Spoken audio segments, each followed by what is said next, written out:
Dear students, तो इस video में डिस्कस करेंगे अबाउट द कॉर्नर सॉल्यूशन। तो इससे पहले मैंने क्या डिस्कस किया था, मैंने इंटीरियर सॉल्यूशन डिस्कस किया था जिसमें क्या होता था, दोनों गुड्स जैसे मैं अगर एक्स जैसे मैं एक्स एंड वाई गुड्स ले रहा हूँ, तो इसमें क्या होता था कि दोनों गुड्स का कुछ ना कुछ क्वांटिटी हम कंज्यूम करते थे, positive amounts of goods consume करते थे। ठीक है, तो अगर मैं इस तरह का केस लेते हूँ जहाँ पे एक ही गुड का कंजम्पशन किया जाए, तो वो क्या होता है, कॉर्नर सॉल्यूशन होता है। जनरली हम जहाँ पे दो गुड्स लेते हैं, देखो some goods are not consumed at all, कुछ गुड्स जो होती है जिनका हम बिल्कुल भी कंजम्पशन नहीं करते हैं।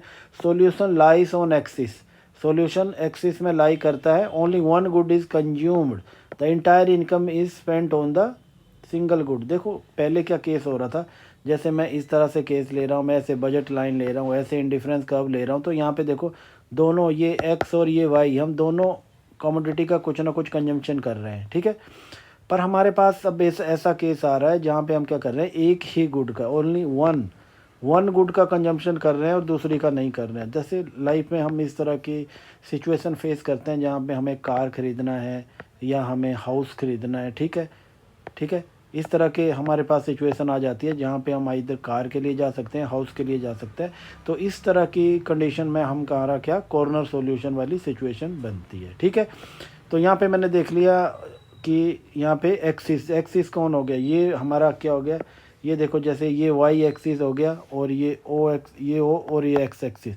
देखो यहाँ पे क्या होगा, या इधर हमारा इस एक्सिस पे हमारा आउटपुट होगा या कंजम्पशन होगा, या फिर हमारा इस पे होगा। ठीक है, कभी भी बीच में यहाँ पे कभी नहीं हो पाएगा। ठीक है, तो ये कंडीशन हमें देखना पड़ेगी, यहाँ पे क्या कंडीशन होती है यहाँ पे। तो यहाँ पे देखिए, ये मैंने ये हमारी बजट लाइन है। ठीक है, इसको मैं ए बी लिख देता हूँ। ठीक है, और ये हमारे इंडिफरेंस कर्व है जिसको मैं ऐसे U1 यूटिलिटी 1 यूटिलिटी 2 और यूटिलिटी 3 से डिनोट करता हूँ। ठीक है, जैसे जैसे हम ऊपर की तरफ जाएंगे तो हमारा लेवल ऑफ यूटिलिटी इंक्रीज होता जाएगा।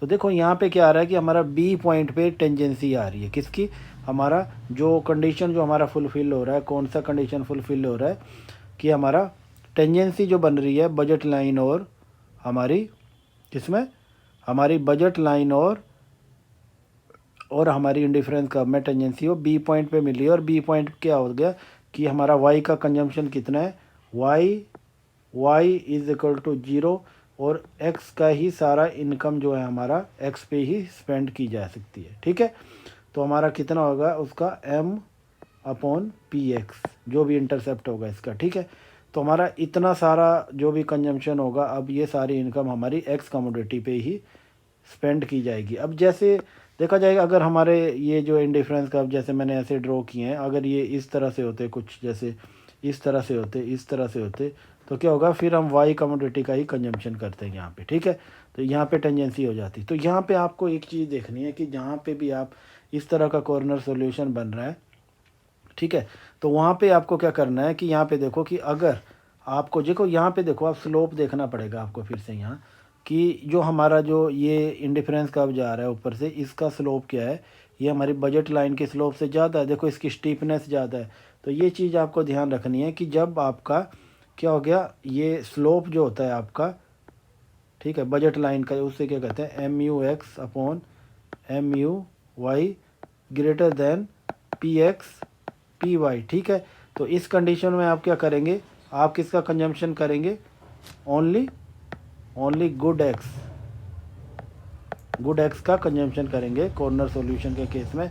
अगर हमारे पास अपोजिट कंडीशन आ जाती है, जैसे MUX upon MUY is less than PX/PY, तो उस कंडीशन में हम क्या करेंगे, ओनली वाई गुड का या वाई कमोडिटी का ही कंजम्पशन करेंगे। क्या करेंगे, ओनली वाई गुड।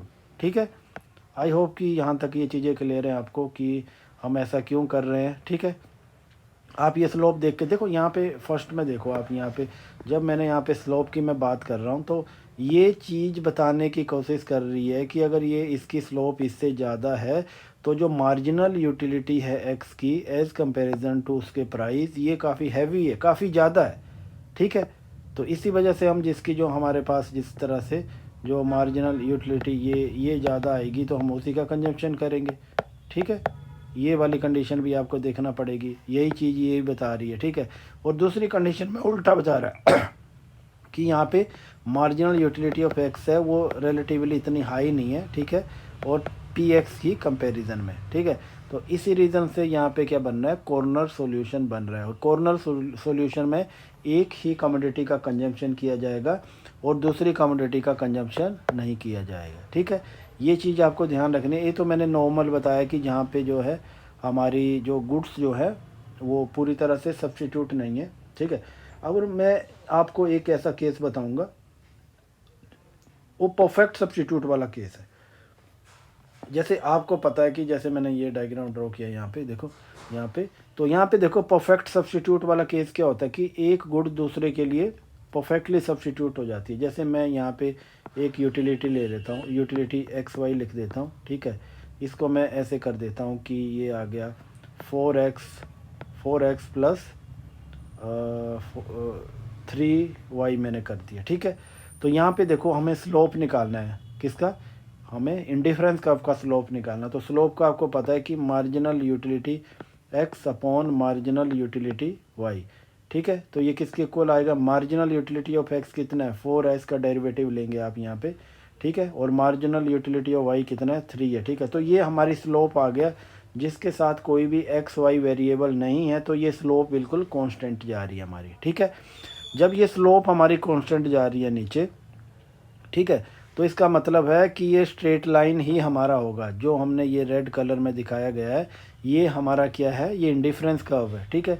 जैसे मैं यहाँ पे वाई ओ एक्स लिख देता हूँ, ठीक है, ये यूटिलिटी 1 कर देता हूँ, यूटिलिटी 2 कर देता हूँ, ये यूटिलिटी 3 है, इंडिफरेंस कर्व 3 जो भी है, ठीक है। और ये ए बी हमारी बजट लाइन है, ठीक है। अब ये देखो टेंजेंसी कहाँ हो रही है, दो जगह हो रही है, एक यहाँ ए पॉइंट पे हो रही है और एक दूसरे बी पॉइंट पे हो रही है। ये चीज़ आपको ध्यान से देखनी है कि बी पॉइंट पे कौन सा इंडिफरेंस कर्व पे हो रही है और ए पॉइंट पे कौन सी इंडिफरेंस कर्व पे हो रही है। देखो U1 ए पॉइंट पे ये U1 पे हो रही है और बी पॉइंट पे ये U3 पे हो रही है। तो आपको पता है जितना हायर इंडिफरेंस कर्व होगा उतनी ज़्यादा आपको यूटिलिटी ज़्यादा मिलेगी, ठीक है। तो इस केस में आपको क्या करना है कि आप हमेशा एक्स का ही कंजम्पशन करेंगे इस सिचुएशन में, ठीक है, क्योंकि ये हायर इंडिफरेंस कर्व पे ये टेंजेंसी बन रही है, ठीक है। तो ये चीज़ ध्यान रखनी है। अगेन आपको फिर फंडा मैं आपको बताता हूँ यहाँ पे। जैसे मैं यहाँ पे एज्यूम कर लेता हूँ कि पी एक्स का प्राइस भी 1 है, ठीक है, और पी वाई का प्राइस भी मैं 1 ले लेता हूँ कन्वीनियंस के लिए, ठीक है। तो हमें क्या कंपैरिजन करना होता है कि marginal utility of x upon P x का किससे कंपैरिजन करना होता है, हमें मार्जिनल यूटिलिटी ऑफ वाई और पी वाई से कंपैरिजन करना होता है, ठीक है। तो यहाँ पे देखो मार्जिनल यूटिलिटी एक्स कितनी है 4 है और इसका प्राइस कितना है 1 है, ठीक है। और इसी तरह मार्जिनल यूटिलिटी ऑफ वाई कितनी है 3 है और इसका प्राइस कितना है 1। तो यहाँ पे देखो कि हमारी मार्जिनल यूटिलिटी जो है एक्स की in terms of the price, एक पर डॉलर जो है या पर यूनिट जो भी हम मनी स्पेंड करते हैं वो ज़्यादा है, ठीक है। तो इस सिचुएशन में क्या होगा, हम हमेशा एक्स का ही पूरा कंजम्पशन करेंगे। अब ये दूसरी कंडीशन में ऐसा भी हो सकता है कि आपकी मार्जिनल यूटिलिटी वाई और प्राइस वाई ग्रेटर देन है मार्जिनल यूटिलिटी एक्स और प्राइस एक्स, ठीक है। तो इस कंडीशन में क्या होगा, तो इस कंडीशन में हम क्या करेंगे, only consumption of good why he करेंगे, ठीक है। तो उसमें थोड़ा सा ये डिफरेंस कर्व दूसरी तरह से बन जाएगा, ठीक है। तो ये सारी चीज़ें आपको देखना पड़ेगी, ठीक है। तो ये करती बार तो आपने ये सीख लिया कि किस तरह से आपको आइडेंटिफाई करना है कॉर्नर सॉल्यूशन क्या होता है, ठीक है। और एक केस कॉर्नर का और भी मैं आपके साथ डिस्कस करना चाहता हूँ। तो ये है, जैसे मैंने आपको बताया था कि कॉन्केव वाला मैंने कंडीशन आपको बताया था कि हमारा कई बार क्या होता है कि हमारी प्रेफरेंसेस कॉन्केव होती है, ठीक है। कॉनकेव के केस में हमारा इंडिफरेंस कर्व कैसे बनता है, आपने देखा होगा कि जैसे कॉनकेव होता है तो हमारा इंडिफरेंस कर्व कुछ इस तरह से बनते हैं, ठीक है। ये इंडिफरेंस कर्व आ गया और ये फिर ये दूसरा इंडिफरेंस कर्व आ गया, ठीक है। और इसके बाद मैं एक तीसरा इंडिफरेंस कर्व ड्रॉ कर लेता हूँ ऐसे, ठीक है। ये 3 अलग अलग इंडिफरेंस कर्व मैंने ड्रॉ कर लिए। अब आपको यहाँ पे देखना है कि इनमें इक्विलिब्रियम कैसे इस्टेब्लिश होगा, ठीक है। तो इसमें देखो क्या होगा कि आपको बजट लाइन देखना पड़ेगा, ठीक है। जहाँ पे बजट लाइन आपका टच करेगा वही आपका ये होगा। जैसे मैं बजट लाइन ये ड्रॉ कर लेता हूँ, ये हमारी बजट लाइन है यहाँ पे, ठीक है। ये बजट लाइन है हमारी, देखो तो बजट लाइन कहाँ टच कर रही है, ठीक है। ये मैं वाई ओ एक्स ले लेता हूँ, ठीक है। एक इस पॉइंट पे टच कर रही है, बी पॉइंट पे कर रही है, और एक ए पॉइंट पे कर रहा है। तो यहाँ पे देखो ये यूटिलिटी 1, यूटिलिटी 2, ये यूटिलिटी 3 वाला केस आ गया, ठीक है। तो यहाँ पे देखो, यहाँ पे बी पे यूटिलिटी 2 पे टच कर रहा है, ठीक है, और ये ए पॉइंट पे यूटिलिटी 3 पे कर रहा है। तो यहाँ पे भी कॉर्नर सॉल्यूशन होगा पर पॉइंट ए पे होगा, ठीक है। और ये मैंने आपको पहले भी डिस्कस किया हुआ था कि इस तरह की कॉनकेव जो हमारी हमारी कॉनकेव वाली जो प्रेफरेंसेस होती है, तो उस केस में क्या होता है कि कॉर्नर सॉल्यूशन होता है। कंज्यूमर कभी भी वेराइटीज़ पसंद नहीं करता, वो इधर एक्स कमोडिटी के साथ जाएगा या वाई कमोडिटी के साथ जाएगा, ठीक है। तो इस सिचुएशन में यहाँ पे क्या हो रहा है कि कंज्यूमर जो है वो वाई के साथ जाएगा, क्योंकि जो हमारा बजट लाइन है वो हाईएस्ट जो हमारा इंडिफरेंस का हुआ उसके साथ जो टेंजेंसी बन रही है वो U3 पे बन रही है, ठीक है। वो किस पे, कहाँ पे दिखा रहा है, हमारा वाई पे दिखा रहा है, ठीक है। तो ये इस तरह से हमने 3 तरह के केसेस हमने डिस्कस कर लिए, अलग अलग कर लिए, ठीक है। ये परफेक्ट वाला केस किया, और दूसरा ये हमारा कॉन्वेक्स वाला केस किया, और एक कॉनकेव वाला कर लिया, ठीक है। आई होप कि ये पूरा कॉन्सेप्ट आपको क्लियर हो गया होगा, ठीक है।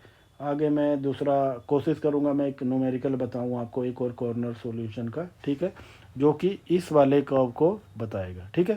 Thanks for watching.